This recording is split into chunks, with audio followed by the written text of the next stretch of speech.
ሰላም የገንዘብ ሚዲያ ቤተሰቦች እንደምን ቆይታችኋል? የዕለቱን ዜና ይዤ ቀርብ ያለው ከዜናዎቹ ጋር አብራችሁን ቆዩ እያልኩኝ አዳዲስ መረጃዎችን ለማግኘት የገንዘብ ሚዲያን ዩቲዩብ ቻናል ሰብስክራይብ፣ ላይክ፣ ሼር በማድረግ አብሮነታችሁን እንድታሳዩን በአክብሮት እየጠየቅኩኝ ወደ ዕለቱ ዜና አልፋለሁ።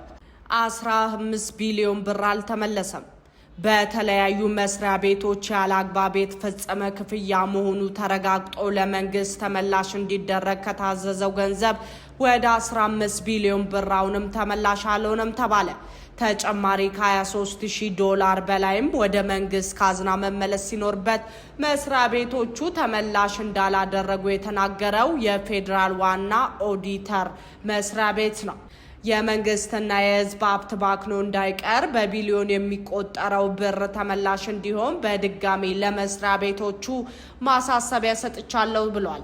በ2016 በጀት ዓመትና ከዛ በፊት ከህግ ውጭ የተፈጸሙ ክፍያዎች መሆናቸው በሂሳብ ምርመራ ተረጋግጦ 1.5 ቢሊዮን ብር እና $23,000 በላይ ወይም በአሁኑ ምንዛሬ ከ3.6 ሚሊዮን ብር በላይ ገንዘብ ለመንግስት ተመላሽ እንዲሆን ጥፋቱን የፈጸሙ ተቋማት በደብዳቤ ተጠይቀው ነበር ተብሏል። ከመካከሉ ለመንግስት ተመላሽ የተደረገው 31 በመቶ ወይም 6.6 ቢሊዮን ብር ብቻ መሆኑ የፌዴራል ዋና ኦዲተር የ2017 በጀት ዓመት የኦዲት ሪፖርት ያሳያል። ለመንግስት ተመላሽ የተደረገው 31 በመቶ ወይም 6.6 ቢሊዮን ብር ብቻ መሆኑን የፌዴራል ዋና ኦዲተር የ2017 በጀት ዓመት የኦዲት ሪፖርት ያሳያል።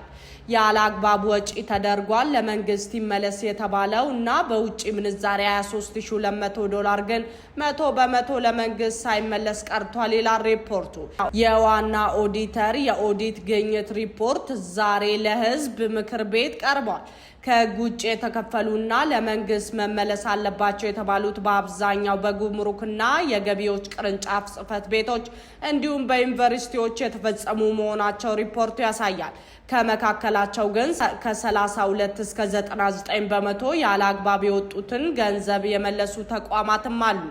እንደ ማሳያ የኮምቦልቻ ጉምሩክ ቅርንጫፍ ከ800 ሚሊዮን ብር በላይ፣ የኤርፖርት ጉምሩክ 621 ሚሊዮን፣ አርባ ምንጭ ዩኒቨርሲቲ 120.7 ሚሊዮን፣ የቃሊቲ ጉምሩክ 3.2 ቢሊዮን ብር ያለ አግባብ አውጥተው ከነበረው ገንዘብ ለመንግስት ተመላሽ አድርጓል ተብሏል። የተጠቀሱትና ሌሎችም ተቋማት ህግ ጥሰው ያለ አግባብ ወጪ ያደረጉትን እስካሁን ለመንግስት ያልመለሱት እና ወደ 15 ቢሊዮን ብር የተጠጋ ገንዘብ ተመላሽ እንዲያደርጉም ተጠይቋል። እንዲህ ያለው የሂሳብ አያያዝ መዝረክረክ ለመንግስት ገንዘብ መባከን ምክንያት እንዳይሆን አስፈላጊ እርምጃ ይወሰድ ሲል የፌዴራል ዋና ኦዲተር አሳስቧል።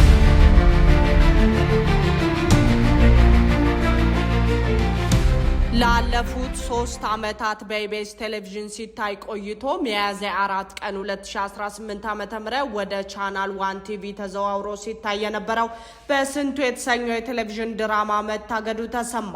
በስንቱ ድራማ ለእገዳ ያበቃው ምክንያት የድራማው ፕሮዲውሰር የሆነው አብርኮም መልቲሚዲያ ከኢቢኤስ ቴሌቪዥን ጋር በገባው አለመግባባት መሆኑ ታውቋል።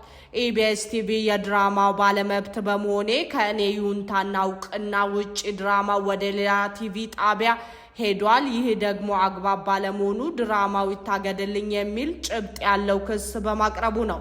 አብርኮም በበኩሉ ከኢቢኤስ ቲቪ ጋር የነበረኝን ኮንትራት በመጨረሴ ነው ወደ ሌላ ተቋም ያመራሁት የሚል መከራከሪያ አቅርቦ የነበረ ቢሆንም ጉዳዩን ሲመለከት የነበረው የፌዴራል መጀመሪያ ደረጃ ፍርድ ቤት 4ኛ ፍትሐ ብሔር ችሎት የድራማው እገዳ ጥያቄን እንደተቀበለ አውቀናል። በዚህ የፍርድ ቤት ውሳኔ መሰረት ዘውትር ሮብ በቻናል 1 ቲቪ ላይ ይታይ የነበረው በስንቱ ድራማ መቆሙ ታውቋል። ይህ በእንዲህ እንዳለ በስንቱ ድራማ ላይ የሚሰሩት ተዋንያን ድራማው በኢቢኤስ ቲቪ እየታየ በነበረበት ወቅት ድራማውን የሰሩበት ክፍያ እንዳልተከፈላቸው ገለጹ። ከመሪ ተዋንያን እስከ ረዳት ተዋንያን ያሉ የበስንቱ ድራማ አርቲስቶች ድራማው በኢቢኤስ ቲቪ ሲተላለፍ የነበረ የሁለት ክፍያ እንዳልተሰጣቸው ለዝግጅት ክፍላችን ገልጸውልናል። ስማቸው እንዳይጠቀስ የፈለጉ የበስንቱ ድራማ ተዋናያን የሰራንበትን ክፍያ እንዲሰጠን በተደጋጋሚ ፕሮዲውሰሩን ብንጠይቅም ሊፈጽምልን ሳይችል ቀርቷል። አሁን በአዲሱ የቲቪ ቻናልም የተላለፈው የድራማው ክፍያ ሊፈጽምልን አልቻለም ሲሉ ቅሬታቸውን ለዛሀበሻ ገልጸዋል። በዚህ ቅሬታ አስተያየታቸውን እንዲሰጡን የአብርኮም ኃላፊዎች ጋር ብንደውልም ስልካቸው ስለማይነሳ ምላሽ ማግኘት ሳንችል ቀርተናል።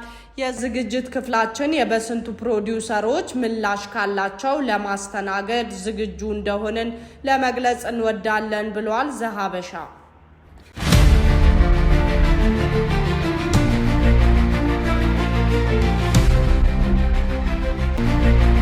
የተከበራችሁ የገንዘብ ሚዲያ ተከታታዮች ለዕለቱ ያዝናቸው ዜናዎች እነዚህ ናቸው። ሰብስክራይብ ያደረጋችሁ አድማጮቻችን ለጓደኞቻችሁ ሼር በማድረግ እንደዚሁም ደግሞ ሰብስክራይብ ያላደረጋችሁ አዳዲስ አድማጮቻችን ደግሞ ዩቲዩብ ቻናላችንን ሰብስክራይብ፣ ላይክ፣ ሼር በማድረግ አብሯችሁን እንድትቆዩ እየጋበዝኩኝ በሌላ ዜና እስክንገናኝ ድረስ ቸር ቆዩ።